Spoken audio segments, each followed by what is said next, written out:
Okay, Dr. Donna Campbell will come and talk to us about hope. Right.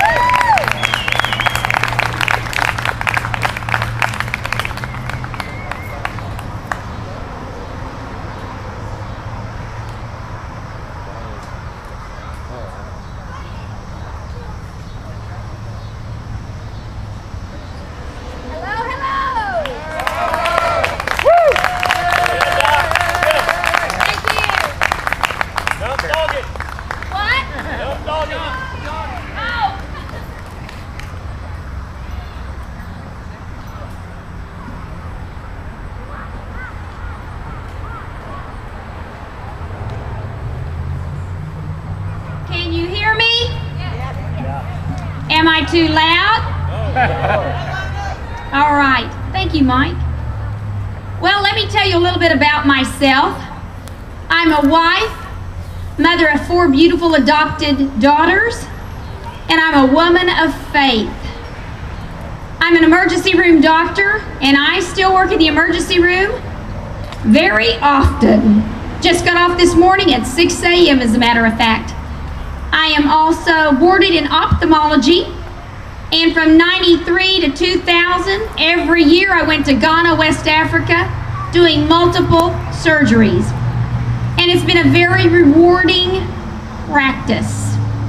And I thank you tonight. I am excited to be part of this Restoring Honor in America. Thank you for inviting me. We are so blessed to have inherited a nation founded on such honorable principles, such as loyalty, integrity, reverence, as well as faith, hope, and charity. Hope is one of the 3 virtues created by God to round out the natural virtues. And I speak with you today about what I consider the most optimistic and gratifying of the 3, and that is hope. You know, hope suggests not just a belief, but a confidence that we can improve our life, our family, and our country in every way. The United States of America is a story itself about hope. Our founding fathers came to these shores fleeing tyranny and hoping to create a free society, and they did. America hoped to build a democratic nation from sea to shining sea, and she did. Under the leadership of President Kennedy, we hoped to be the first to put a man on the moon, and we did. Under Ronald Reagan,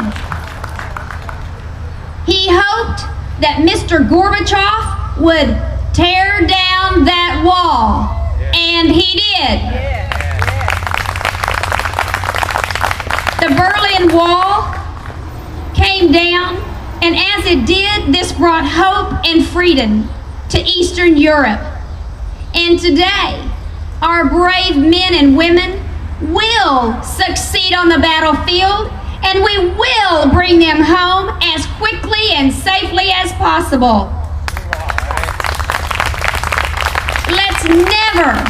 Let us never forget their sacrifice and what they're actually fighting for, and that is our freedom. America faces many challenges, especially right now. And some might even say, we're losing our way. But I don't believe that our situation is hopeless. Just as our founding fathers proved possible, I have hope in our future and future generations of Americans that we can continue to be the shining beacon on the hill that guides other nations to hope and believe in freedom and equality. And may America fulfill the promise of our Creator. proclaim liberty throughout the land to all the inhabitants thereof. And let me ask you, what book is that found in? Leviticus. And that phrase, that verse, goes to the very core of our nation's origins. Those same words are actually inscribed on the Liberty Bell. Our nation will prosper if we humble ourselves before the Lord, if we revere our past, and that we recognize the worth of every individual, we protect our God-granted rights to life, liberty, and the pursuit of happiness. But let me tell you where you're not gonna find hope. You're not gonna find it in a politician's promise. Yes. Or a free government handout. Right. It's not in the passage of any new piece of legislation or the endless expansion of bureaucracy. If you're looking for hope, you certainly won't find it in the creation of big government. Right. These are false idols, and they make for weak nations, both financially and spiritually. A limited government. Thank you. A limited government with a strong trust in its people is the greatest hope for a free and a prosperous nation. America is great because we, the people, are the government. Or at least that's how it's supposed to be. Right. Today, people are gathered in homes, halls, lawns, and plazas all across the country because there is hope. We have hope of the passing of world peace and prosperity onto our children so that they will know the virtues and values our founding fathers intended. We can restore integrity and honor to our government. We will renew our rendezvous with destiny. America is the last great hope for freedom in the world. Just as God has plans for us as individuals, He has great hope for this nation as leader of the free world. For I know the plans I have for you, declares the Lord. Plans to prosper you and not to harm you. Plans to give you hope and a future. And that's Jeremiah 29:11. Whether you're a single mom, a small business owner, a soldier defending our freedom, or a recent immigrant that's yearning for the chance to be free, understand that we are all in this together.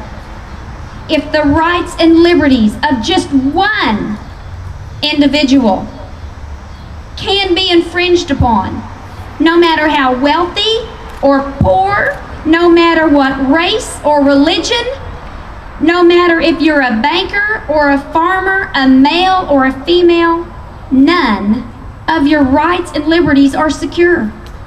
If you want to restore hope and honor in America, start first within yourself, and then at home, and then your neighborhoods, your churches, and your schools. It sounds cliche, but one person can make a difference. Right. Think about it. George Washington, Martin Luther King, Mother Teresa, they didn't have any better DNA than we have.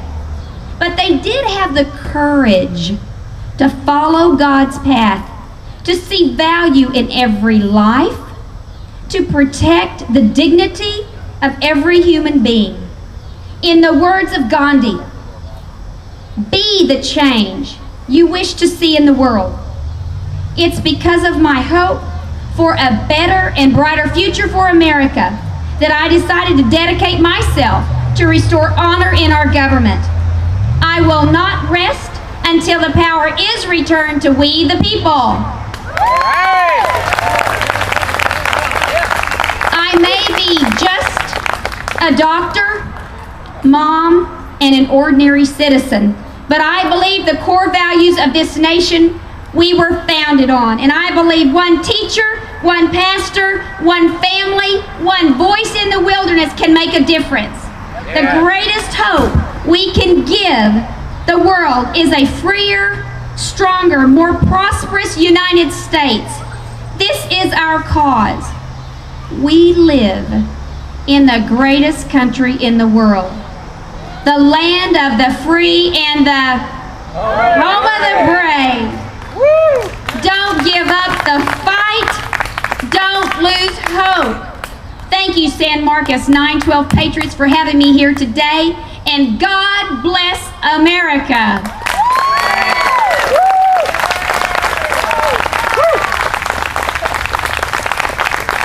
Okay, Rob Roar.